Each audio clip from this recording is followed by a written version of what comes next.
Parte 4.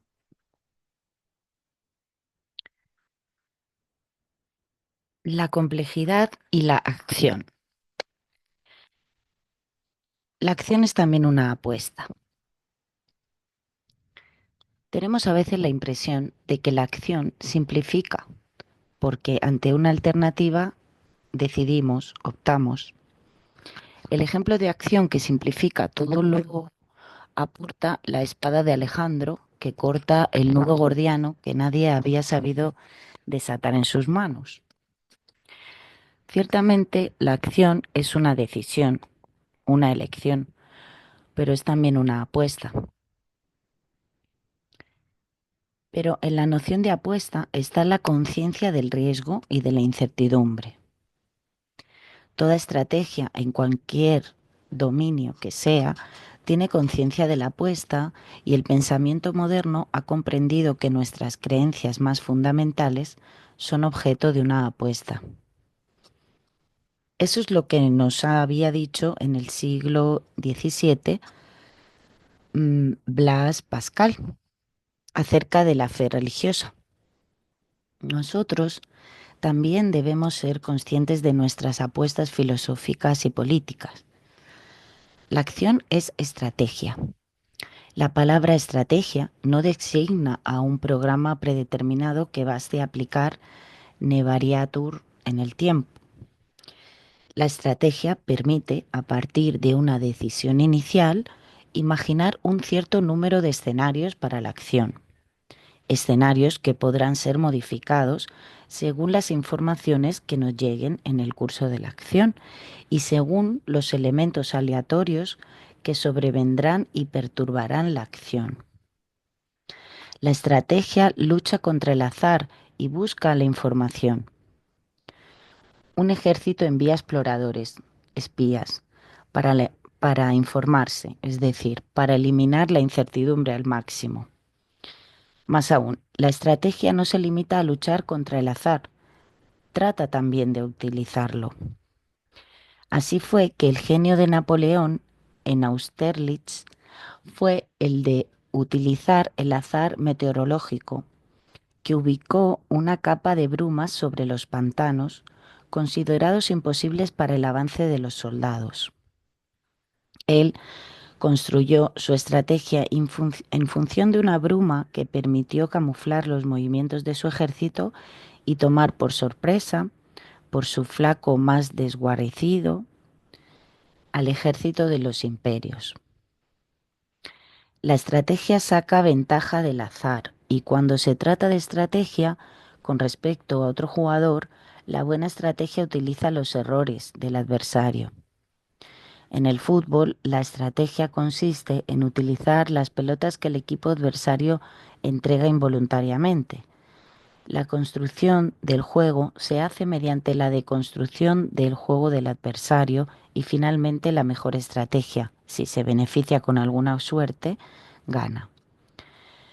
El azar no es solamente el factor negativo a reducir en el dominio de la estrategia, es también la suerte a ser aprovechada. El problema de la acción debe también hacernos conscientes de las derivas y las bifurcaciones. Situaciones iniciales muy vecinas pueden conducir a desvíos irremediables. Así fue que cuando Martín Lutero inició su movimiento, pensaba estar de acuerdo con la Iglesia y quería simplemente reformar los abusos cometidos por el papado en Alemania. Luego, a partir del momento en que debe ya sea renunciar, ya sea continuar, franquea un umbral y de reformador se vuelve contestatario. Una deriva implacable lo lleva, eso es lo que pasa en todo desvío, y lleva a la declaración de guerra, a las tesis de Wittenberg en 1517. El dominio de la acción es muy aleatorio, muy incierto. Nos impone una conciencia muy aguda de los elementos aleatorios, las derivas, las bifurcaciones, y nos impone la reflexión sobre la complejidad misma. La acción escapa a nuestras intenciones. Aquí interviene la noción de ecología de la acción. En el momento en que un individuo emprende una acción, cualquiera que se fuere, esta comienza a escapar a sus intenciones.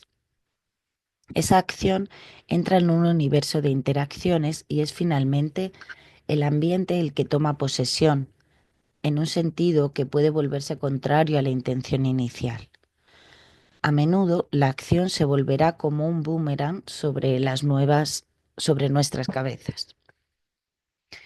Esto nos obliga a seguir la acción, a tratar de corregirla, si todavía hay tiempo, y tal vez a torpedearla, como hacen los responsables de la NASA, que si un misil se desvía de su trayectoria, le envían otro misil para hacerlo explotar.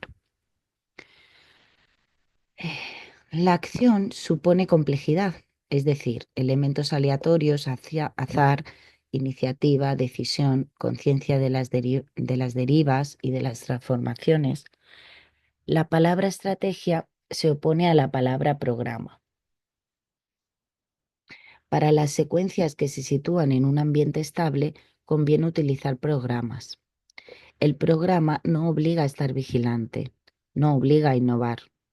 Así es que cuando nosotros nos sentamos al volante de nuestro coche, una parte de nuestra conducta está programada.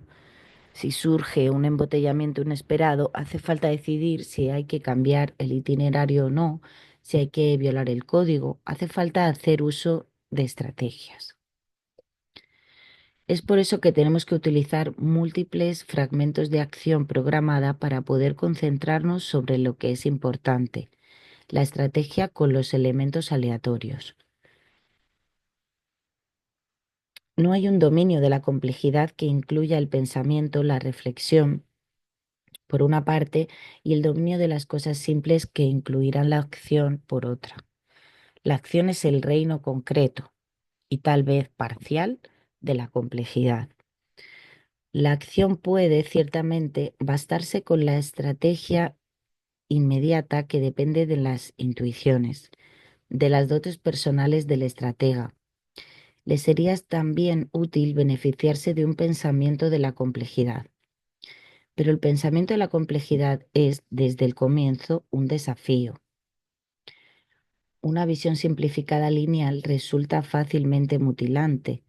Por ejemplo, la política del petróleo crudo tenía en cuenta únicamente el factor precio sin considerar el agotamiento de los recursos, la tendencia a la independencia de los países poseedores de esos recursos, los inconvenientes políticos.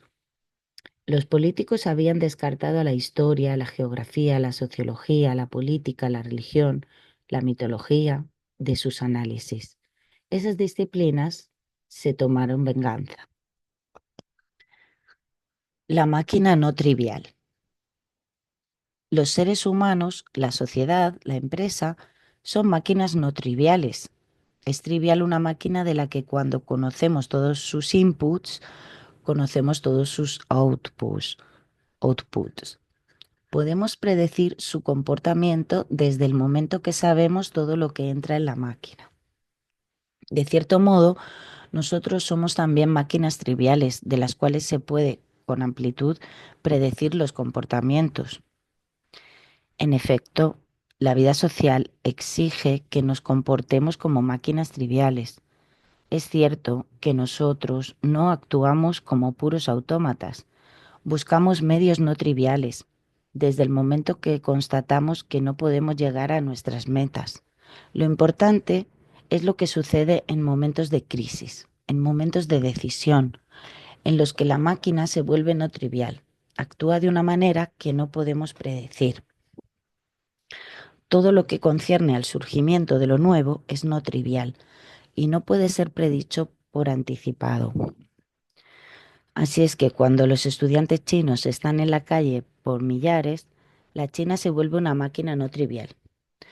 En 1987 al 89, en la Unión Soviética, Gorbachev se condujo como una máquina no trivial. Todo lo que sucedió en la historia, en especial en situaciones de crisis, son acontecimientos no triviales que no pueden ser predichos por anticipado. Juana de Arco, que oye voces y decide ir a buscar al rey de Francia, tiene un comportamiento no trivial. Todo lo que va a suceder de importante en la política francesa o mundial surgirá de lo inesperado. Nuestras sociedades son máquinas no triviales en el sentido también de que conocen, sin cesar, crisis políticas, económicas y sociales. Toda crisis es un incremento de las incertidumbres. La predictibilidad disminuye. Los desórdenes se vuelven amenazadores. Los antagonismos inhiben a las complementariedades. Los conflictos virtuales se actualizan. Las regulaciones fallan o se desarticulan. Es necesario abandonar los programas. Hay que inventar estrategias para salir de la crisis. Es necesario a menudo abandonar las soluciones que solucionaban las viejas crisis y elaborar soluciones novedosas. Prepararse para lo inesperado. La complejidad no es una receta para conocer lo inesperado, pero nos vuelve prudentes, atentos, no nos deja dormidos en la mecánica aparente y la trivialidad aparente de los determinismos. Ella nos muestra que no debemos encerrarnos en el contemporaneísmo, es decir, en la creencia de que lo que sucede ahora va a continuar indefinidamente. Debemos saber que todo lo importante que sucede en la historia mundial o en nuestra vida es totalmente inesperado, porque continuamos actuando como si nada inesperado debería suceder nunca. Sacudir esa pereza del espíritu es una lección que nos da el pensamiento complejo.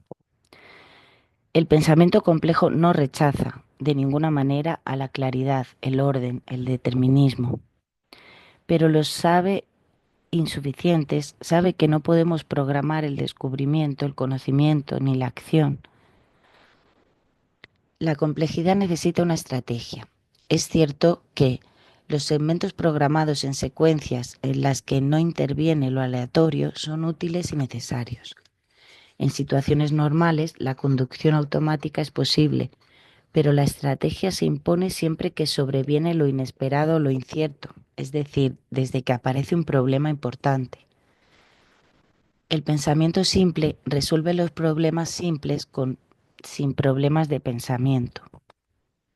El pensamiento complejo no resuelve en sí mismo los problemas, pero constituye una ayuda para la estrategia que puede resolverlos. Él nos dice, ayúdate, el pensamiento complejo te ayudará.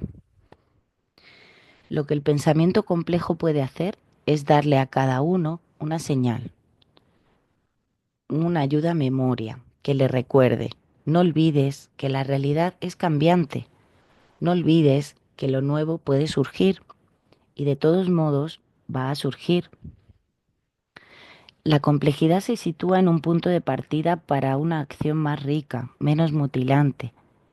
Yo creo profundamente que cuanto menos mutilante sea un pensamiento, menos mutilará a los humanos. Hay que recordar las ruinas que las visiones simplificantes han producido, no solamente en el mundo intelectual, sino también en la vida. Suficientes sufrimientos aquejados a millones de seres como resultado de los efectos del pensamiento parcial y unidimensional.